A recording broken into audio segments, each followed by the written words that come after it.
The communications array aboard the research vessel, Gentle Current, crackled with static as Senior Communications Officer HFY adjusted the quantum resonance filters for the third time that cycle.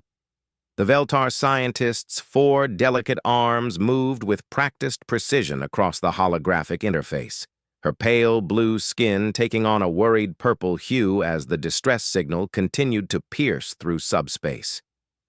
"Captain Morthek," she called across the bridge, her melodic voice carrying undertones of concern. "The signal is getting stronger. Whatever is happening to the harmony of stars, it's getting worse." Captain Morthek's massive frame shifted in his command chair, the gravity adjusters whining slightly under the weight of his rock-like Korthani physiology. His people had evolved on high-gravity worlds, making them among the strongest species in the Galactic Confederation, but even he felt a chill at the implications of the distress call. "How long since we lost contact with the colony ship?" he asked, his voice rumbling like distant thunder. 17 standard hours, Captain," replied Navigation Officer Yilston, her insectoid form clicking nervously as she spoke. "Their last transmission indicated they were investigating an unknown energy signature near the Kepler 442 system. Then, nothing. The Harmony of Stars was not just any vessel. She carried 12,000 Veltar refugees fleeing the economic collapse of their home system, along with their entire cultural database and genetic preservation vaults. The loss of such a ship would be catastrophic for the gentle, peaceful Veltar civilization. "Sir," HFY's voice took on an urgent tone, "I'm detecting multiple energy signatures converging on the Harmony's last known position. The readings are unusual. The power levels are off the charts, but the signatures don't match any known Confederation technology." Captain Morthek stood slowly, his heavy footsteps echoing across the bridge. "Could it be the Kethmori raiders?" The bridge fell silent at the mention of the Kethmori. The savage species had been pushing deeper into Confederation space, their advanced but brutal technology making them a terror to peaceful worlds everywhere. Their ships were fast, heavily armed, and crewed by beings who viewed other sentient species as either slaves or prey. "Negative, Captain," HFY replied after studying her readings. "These signatures are completely unknown. But there are dozens of them, and they're all moving toward the Harmony's position." The tactical display showed a grim picture. The Harmony of Stars appeared to be adrift, her engines dark and her defensive screens failing. Around her, like predators circling wounded prey, dozens of unknown vessels moved in coordinated patterns. "Send a priority distress call to Confederation Command," Captain Morthek ordered. "Tell them we need immediate military support at these coordinates, maximum priority." "Already sent, sir," Yilston replied. "Response time for the nearest Confederation fleet is 72 hours minimum." The captain's stone-like features hardened further. In 72 hours, the Harmony of Stars would be nothing but empty space and scattered debris. 12,000 innocent lives would be lost, along with irreplaceable cultural treasures. "Sir," HFY called out, her voice filled with surprise, "I'm receiving a response to our distress call, but it's not from Confederation Command." "Kethmori?" the captain asked, his hand moving instinctively toward the emergency lockdown controls. "No, sir. The signal is... it's from the Outer Rim. The translation matrix is having trouble with the language, but I think... yes. They're responding in what appears to be standard Galactic, but with an unusual accent." Captain Morthek frowned.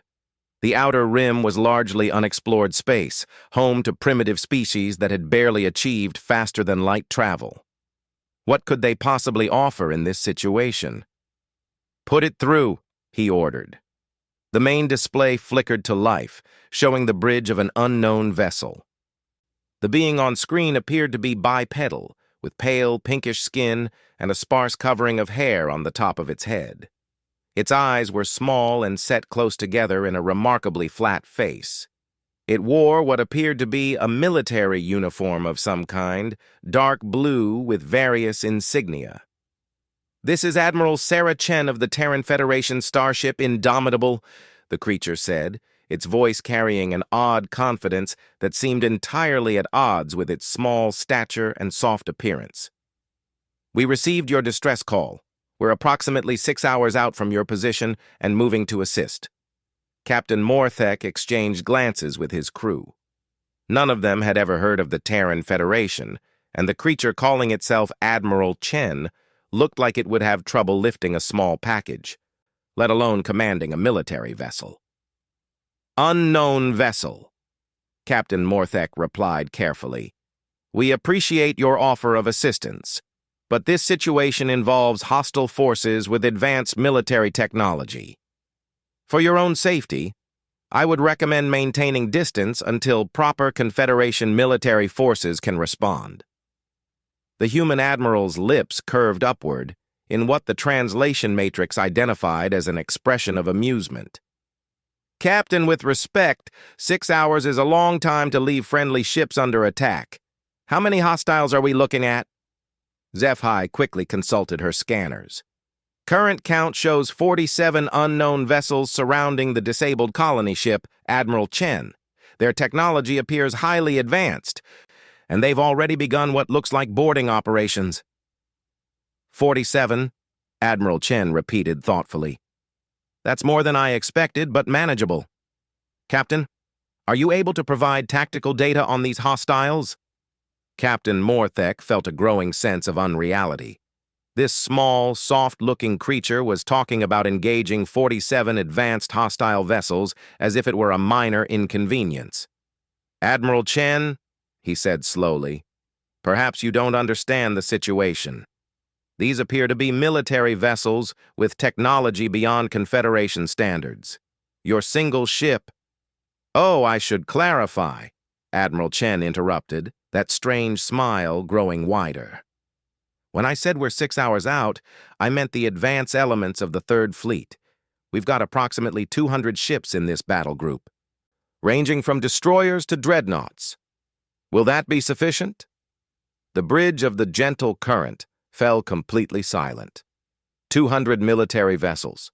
Even the largest Confederation battle groups rarely exceeded 30 ships, and those were only assembled during major conflicts. That is," Captain Morthek stammered. "Admiral, your species is unknown to us. You claim to represent a military force larger than most Confederation fleets, yet you appear to be from the Outer Rim territories. Forgive my skepticism, but—" "Completely understandable, Captain," Admiral Chen replied pleasantly. "We're still fairly new to this neighborhood. Only been exploring beyond our home system for about 50 years now. But we take a dim view of pirates and raiders, especially when they're targeting refugee ships." 50 years? Captain Morthek's people had been traveling between stars for over 2 millennia, and they were still considered a relatively young spacefaring species. "Admiral," Yielston spoke up from her navigation station, "are you saying your species achieved faster-than-light travel only 50 years ago, yet you've assembled a fleet of 200 military vessels?" "Well," Admiral Chen said, scratching the back of her head, "we've always been pretty good at building things when we put our minds to it. Had to be, really. Terra's not exactly what you'd call a gentle world." Before anyone could ask what she meant by that, HFY called out urgently, "Captain, the Harmony of Stars is sending another distress call. They're reporting that the hostiles have breached their hull in multiple locations. They estimate they have less than 6 hours before complete life support failure." Admiral Chen's expression hardened, and for a moment, Captain Morthek glimpsed something behind those soft features that made his blood run cold. When the human spoke again, her voice carried an edge that reminded him uncomfortably of the sound a blade makes when drawn from its sheath. "Captain Morthek, I need you to transmit everything you have on those hostile vessels to my tactical officers immediately.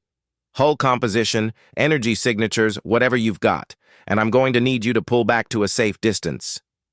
Admiral, surely you don't intend to engage 47 hostile vessels with unknown capabilities. Captain, Admiral Chen interrupted, and now her voice carried absolute authority. In about 5.5 hours, those ships are going to discover why humans don't just build fast ships and powerful weapons. They're going to learn why we call our home world a death world, and why that's made us very, very good at this particular type of problem.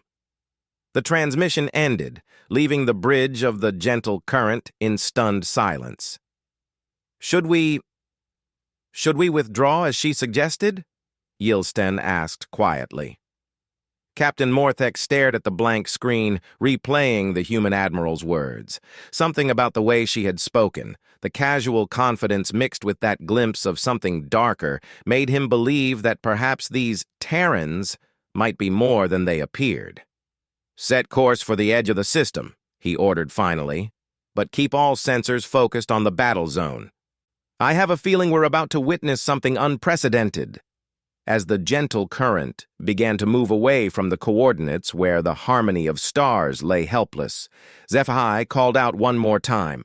"Captain, I'm detecting massive energy signatures approaching from Ream Ward, multiple ships dropping out of hyperspace. The energy readings they're enormous, sir. I've never seen anything like them." On the long-range display, dots of light began appearing in formation. First dozens, then scores, then hundreds.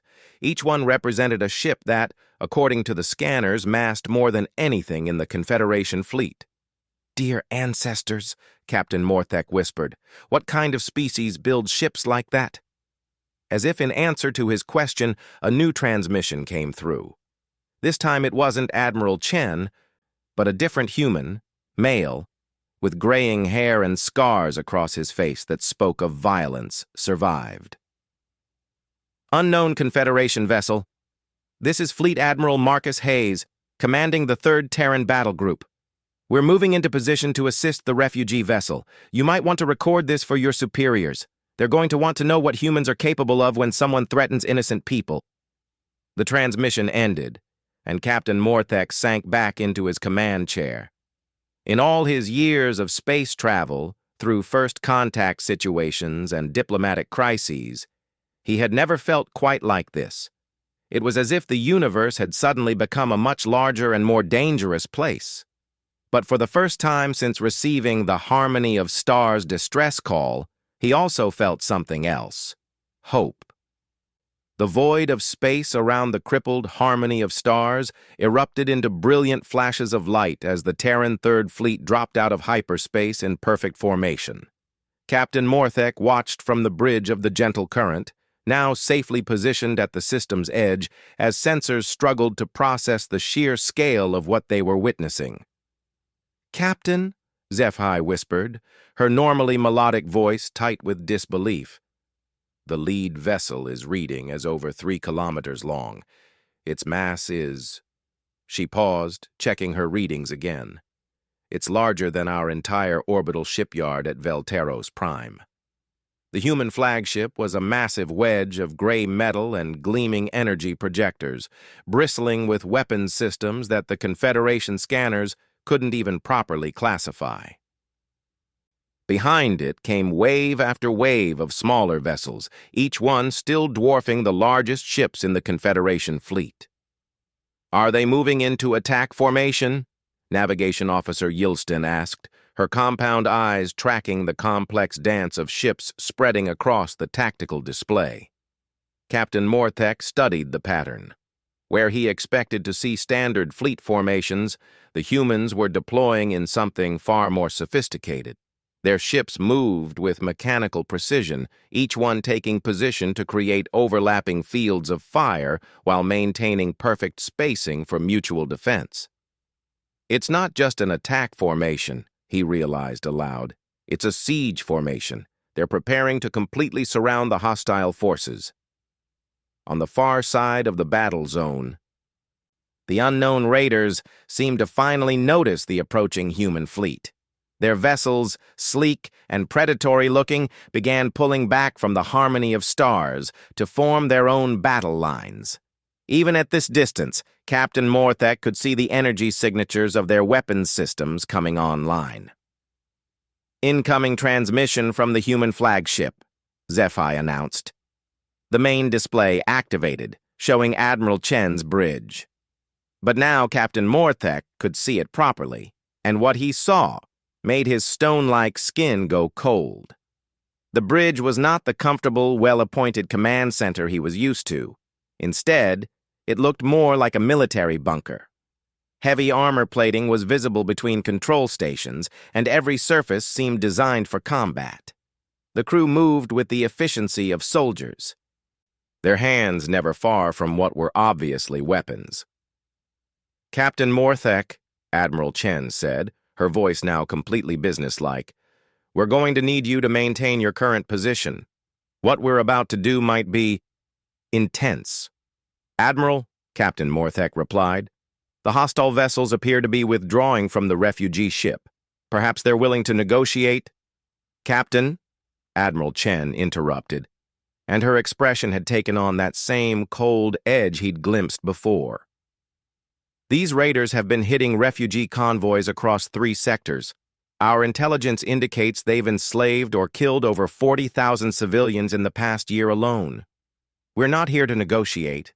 The display shifted to show a tactical overview of the battle zone. The hostile vessels had formed a defensive sphere around their position, their weapons trained outward toward the approaching human fleet. There were indeed 47 of them, as the sensors had indicated, and each one appeared to be heavily armed. "Fleet Admiral Hayes sends his compliments," Admiral Chen continued, "and wants you to know that we're about to demonstrate why humanity earned its place among the spacefaring civilizations despite being from what the galactic community would consider a death world." Before Captain Morthek could ask what she meant by death world, the transmission ended and the human fleet opened fire. The universe turned white. Captain Morthek had served in the Confederation military for over 2 centuries. He had witnessed fleet engagements, pirate raids, and even the brutal Kethmori incursions. He thought he understood the scale of modern space warfare. He was wrong. The human ships didn't fire individual weapon bursts or energy beams like civilized fleets. Instead, they unleashed what could only be described as a storm of destruction. Thousands of projectiles streaked across space at velocities that made the sensors scream warnings about relativistic impacts. Energy beams, thick as starship hulls, carved through the void, and explosions bloomed like miniature stars. "Gods of the void," Yilston breathed, her compound eyes reflecting the distant flashes of destruction. "They're not fighting a battle. They're conducting an execution." The hostile raiders tried to return fire, their own weapons systems impressive by any normal standard. But their coordinated volleys simply vanished into the storm of human firepower like rain into an ocean. Within minutes, the first raider vessel exploded, its hull cracking open like an egg as internal fires consumed its atmosphere. "Captain," HFY called out, her voice filled with awe and terror, "I'm reading the power output of the human weapons. Sir, individual human ships are generating more energy than our entire home fleet combined." A second raider vessel died, then a third. But something strange was happening. Instead of simply destroying their enemies, the human ships seemed to be herding them. The devastating firepower was being used with surgical precision, disabling engines and weapons systems while leaving life support intact. "They're taking prisoners," Captain Morthek realized. "They could have destroyed the entire raider fleet in the first volley, but they're deliberately disabling them instead." A new transmission came through, this time from Fleet Admiral Hayes himself. The scarred human was standing on what appeared to be the bridge of the massive flagship, and behind him, Captain Morthek could see displays showing the tactical situation in real time. "Captain Morthek," Admiral Hayes said, his gravelly voice carrying across space, We're going to begin boarding operations in approximately 10 minutes. The raiders are using some kind of neural interface technology to control their ships, which means we need to take them alive to properly shut down their systems. I wanted to give you advance warning because... He paused, glancing at something off-screen. Because what happens next might be disturbing to species that aren't used to direct combat. Admiral, Captain Morthek managed, your fleet has already demonstrated capabilities far beyond anything we thought possible. Surely the raiders will surrender now. Admiral Hayes's scarred face showed that same cold smile they'd seen from Admiral Chen. Captain, you have to understand something about humans. We didn't evolve on a nice, safe world like most species. Terra is a planet where everything tries to kill you from the moment you're born. Predators, weather, diseases, even the plants are often deadly.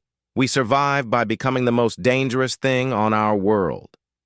The Admiral gestured to one of his displays, which showed boarding pods launching from the human ships toward the disabled raiders. What you're about to witness is what happens when a species that evolved to be apex predators decides to go to war. The first boarding pods hit the raider vessels like bullets, punching through armor plating that had withstood energy cannon fire. Almost immediately, new signatures appeared on the sensors as the human troops inside the raider ships began their work. Captain, HFY said, her voice barely above a whisper. I'm detecting weapons fire inside the raider vessels, energy signatures I don't recognize, explosions, and something else. The life signs are changing rapidly.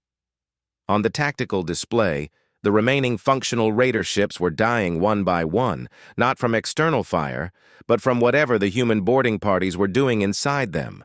But they weren't exploding. Instead, their systems were shutting down in orderly fashion as the humans took control. How long has this been going on? Captain Morthek asked. Yilston checked her chronometer. 14 minutes, Captain. From first contact to complete enemy fleet neutralization. 14 minutes. An entire fleet of advanced raiders, numbering nearly 50 vessels, had been completely defeated in less time than it took to run a standard systems diagnostic. A new transmission came through, this time from Admiral Chen aboard one of the captured raider vessels. She was wearing what appeared to be powered armor, and behind her, human soldiers were restraining several beings that looked like nothing Captain Morthek had ever seen. They were tall, angular creatures with multiple eyes and what appeared to be cybernetic implants covering most of their heads. Captain Morthek, Admiral Chen said, removing her helmet to reveal sweat-dampened hair and a few fresh scratches on her face. We've secured the raider fleet and rescued the crew of the Harmony of Stars. The refugees are shaken but unharmed. However, we've discovered something disturbing. She gestured to the restrained raiders. These aren't just pirates. They're part of a much larger organization that's been systematically targeting refugee ships throughout this sector. We found detailed maps of civilian shipping routes, refugee convoy schedules, and what appears to be a slave trading network spanning dozens of systems. Captain Morthek felt his stone-like features grow even harder. A slave network? Operating in Confederation space? Beyond Confederation space, actually, Admiral Chen replied. These raids are being coordinated from outside your territory by someone with access to high-level shipping information and military-grade technology. Admiral Hayes appeared on a secondary channel. Captain, we're going to need to have a more detailed conversation with your government. It appears that someone has been using the Confederation's humanitarian refugee program as a hunting ground for slavers. We'd like to put a stop to that. Of course, Admiral, Captain Morthek replied. I'll arrange for immediate diplomatic contact between our governments. But may I ask, how exactly do you plan to stop a network that spans dozens of systems?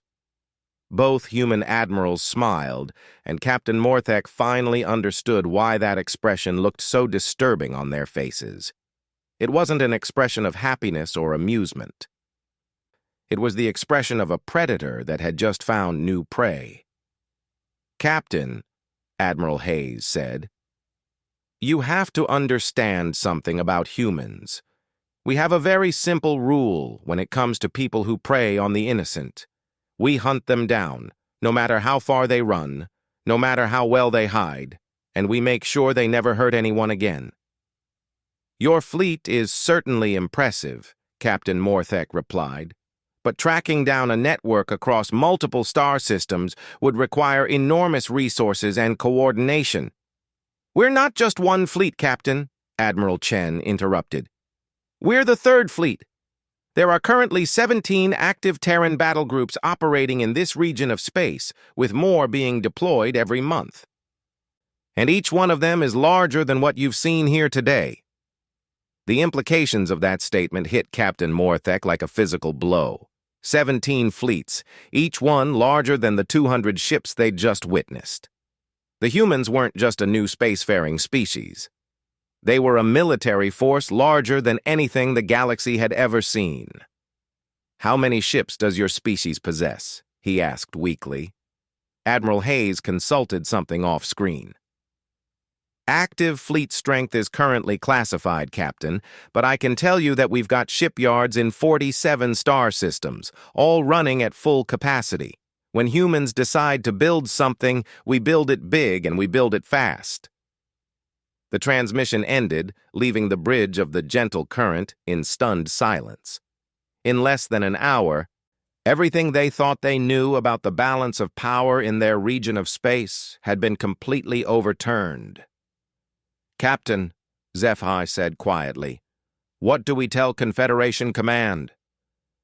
Captain Morthek stared at the tactical display, where human ships were already beginning the process of taking their prisoners back to wherever they had come from. The refugees aboard the Harmony of Stars were safe, the raiders were captured, and somewhere in the vast darkness of space, 17 fleets of ships were hunting down a slave network that had operated with impunity for years. "We tell them," he said slowly, "that the galaxy just became a much safer place for innocent beings, and a much more dangerous place for anyone who preys on them." 3 days after the rescue of the Harmony of Stars, Captain Morthek stood in the main conference hall of Confederation Central Command, facing a gathering of the most powerful beings in known space. Representatives from dozens of species filled the chamber, their various forms creating a tapestry of galactic civilization. But all eyes were focused on the holographic display showing his recorded footage of the human fleet in action. Supreme Chancellor Velanor, an ancient and wise ethereal whose species had been mediating galactic disputes for millennia, spoke in her musical voice. "Captain Morthek, you are certain these recordings are accurate? No technological manipulation or sensor malfunction?" "Absolutely certain, Chancellor," Captain Morthek replied, his stone-like features betraying no emotion despite the turmoil he felt inside. "I've had our best technicians analyze every second of footage. What you see is exactly what happened." General Korthak of the mighty Hegemony Defense Forces leaned forward, his armored bulk making his chair creak ominously. 200 vessels, each massing more than our dreadnoughts, appearing from nowhere and defeating 47 advanced raiders in 14 minutes. It's impossible. "With respect, General," Captain Morthek replied. "I watched it happen." The chamber erupted in dozens of conversations as representatives discussed the implications in their native languages. Chancellor Velanor raised a delicate hand for silence. "The question before us," she said, "is whether these humans represent a threat to galactic peace or an opportunity for enhanced security. Their demonstrated military capabilities are concerning. Concerning? Ambassador Yithrak of the Peaceful Trade Coalition spoke up, her tentacles writhing in distress. "They possess more firepower than the rest of us combined. They could conquer the entire Confederation if they chose to." Captain Morthek cleared his throat. "If I may, Ambassador, their conduct suggests the opposite. They could have simply destroyed the raider fleet. but they deliberately captured them instead. They specifically stated their intent to hunt down the slave network that has been operating in our space. Which brings us to an uncomfortable truth, said Director Zolthran of Confederation Intelligence, his cybernetic implants whirring as he accessed classified data. We have been aware of increased raider activity targeting refugee convoys, but we believed it was random piracy. These humans uncovered a coordinated slave network that we completely missed. The chamber fell silent at this admission. The Confederation prided itself on protecting the innocent and maintaining peace between species. The revelation that slavers had been operating under their very noses was deeply embarrassing. "There's something else," Captain Morthek said. "The humans have requested permission to send a diplomatic mission to discuss formal first contact protocols. They're not trying to conquer us or demand anything. They want to talk." Chancellor Velanor nodded slowly. "And what is your recommendation, Captain? You are the only being in this chamber who has directly interacted with these humans." Captain Morthek took a deep breath. "I recommend we accept their request immediately. Whatever these humans are, they've demonstrated both overwhelming power and remarkable restraint. If they wanted to harm us, they could have done so already. Instead, they saved 12,000 innocent lives and handed us intelligence about a criminal network we never knew existed." "But where did they come from?" General Korthak demanded. "No species achieves this level of military capability in just 50 years of spaceflight. It's impossible." Before anyone could respond, the chamber's communication system activated. "Supreme Chancellor," the duty officer announced, "we have an incoming transmission requesting permission to address the assembly. The signal originates from the Outer Rim and identifies itself as the Terran Federation diplomatic mission." A murmur ran through the chamber. Chancellor Velanor looked around at the assembled representatives. "Shall we hear what they have to say?" The vote was unanimous. The holographic projector activated, showing the interior of what appeared to be a diplomatic vessel. Standing before them was a human female, elderly by their standards, with gray hair and kind eyes. She wore elegant robes that somehow managed to look both formal and practical. "Honored members of the Galactic Confederation," she began, her voice carrying across the chamber with surprising authority. "I am Ambassador Sarah Williams of the Terran Federation. I apologize for the dramatic nature of our first contact, but we could not stand by while innocent beings were under attack." Chancellor Velanor leaned forward. "Ambassador Williams, your species has demonstrated military capabilities that exceed anything in our experience. We must ask, what are your intentions regarding the Confederation and its member species?"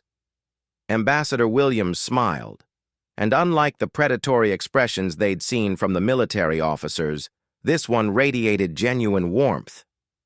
"Our intentions are simple, Chancellor. We wish to establish peaceful relations, share knowledge and culture, and work together to protect innocent life throughout this region of space." "Forgive my skepticism," General Korthak rumbled, "but species with overwhelming military superiority rarely remain peaceful for long.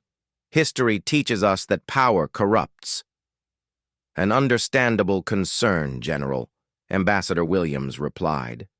"Perhaps I can explain why humans developed such formidable military capabilities in the first place." The display shifted to show an image of a blue-green world orbiting a yellow star.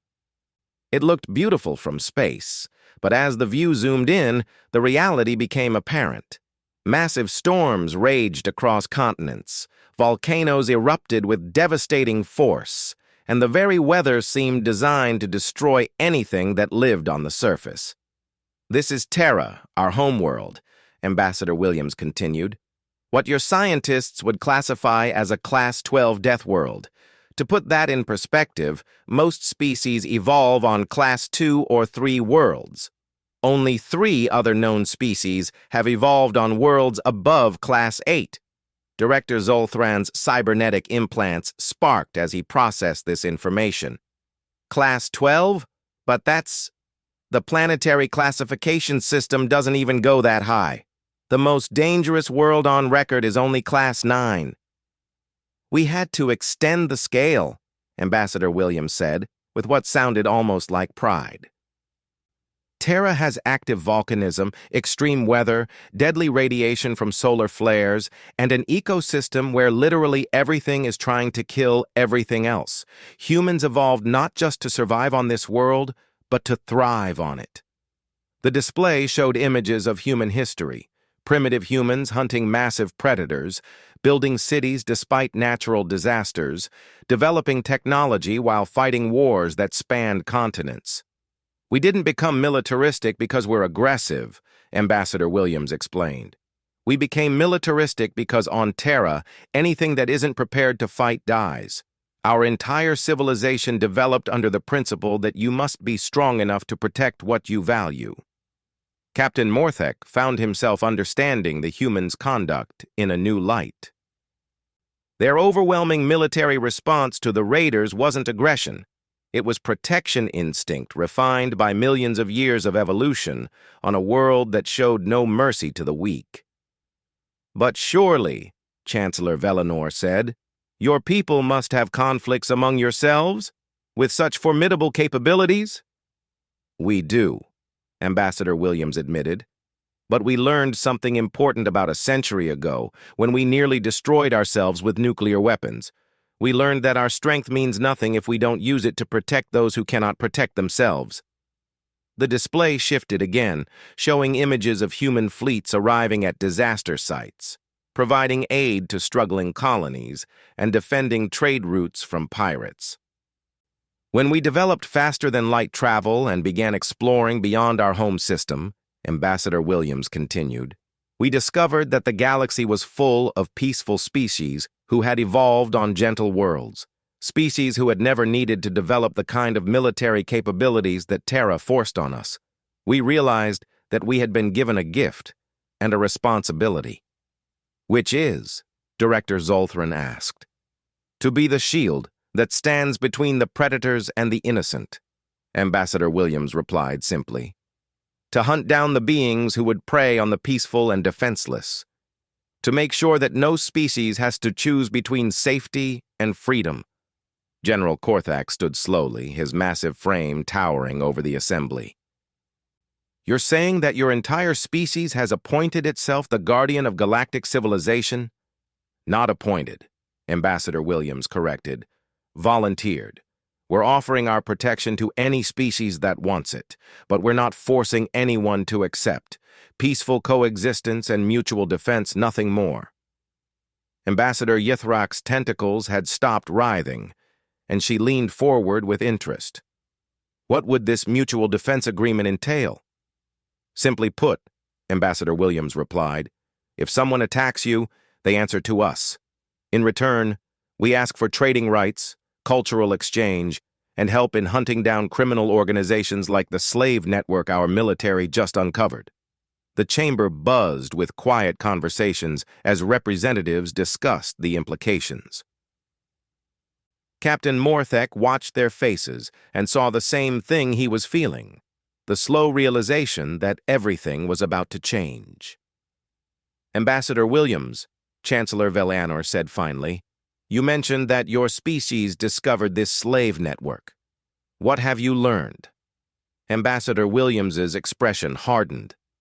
It's worse than we initially thought. The network spans 43 star systems and has been operating for over 2 decades. They've enslaved an estimated 500,000 sentient beings, primarily targeting refugee populations and remote colonies. The number hit the assembly like a physical blow. 500,000 in 20 years of operation, right under the Confederation's nose. We've identified their main bases, their supply chains, and their leadership structure, Ambassador Williams continued. With your permission, we're prepared to dismantle the entire network within the next 6 months. How? General Korthak asked, though Captain Morthek thought he already knew the answer. The same way we dealt with the raiders, Ambassador Williams replied. Overwhelming force applied with surgical precision. We hunt them down, we free their prisoners, and we make sure they never hurt anyone again. Director Zolthron leaned back in his chair. And what happens to the criminals themselves? They face justice, Ambassador Williams said simply. Human justice.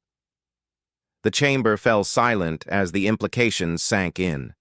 For species that had grown comfortable with negotiation and compromise, the human approach was both alien and oddly appealing. There is one thing I must ask, Chancellor Velinor said carefully. You mentioned 17 battle groups operating in this region. How large is your total military force? Ambassador Williams smiled that warm, grandmotherly smile again. Large enough, Chancellor. Let's leave it at that. Captain Morthek watched the faces around the chamber and saw the moment when the galaxy's power structure shifted forever. The peaceful species of the Confederation had just been offered protection by a military force beyond their wildest imagination, wielded by beings who had evolved to be the most dangerous predators their world could produce. And those predators had chosen to use their strength to protect the innocent. I believe, Chancellor Velinor said slowly, that we have much to discuss. Ambassador Williams, the Galactic Confederation formally welcomes humanity to our community of civilized species. We look forward to a long and productive relationship. As the assembly erupted in approving sounds from dozens of species, Captain Morthek allowed himself a rare smile. The universe had just become a much more dangerous place for those who preyed on the innocent, and a much safer place for everyone else. The age of the Deathworld Guardians had begun,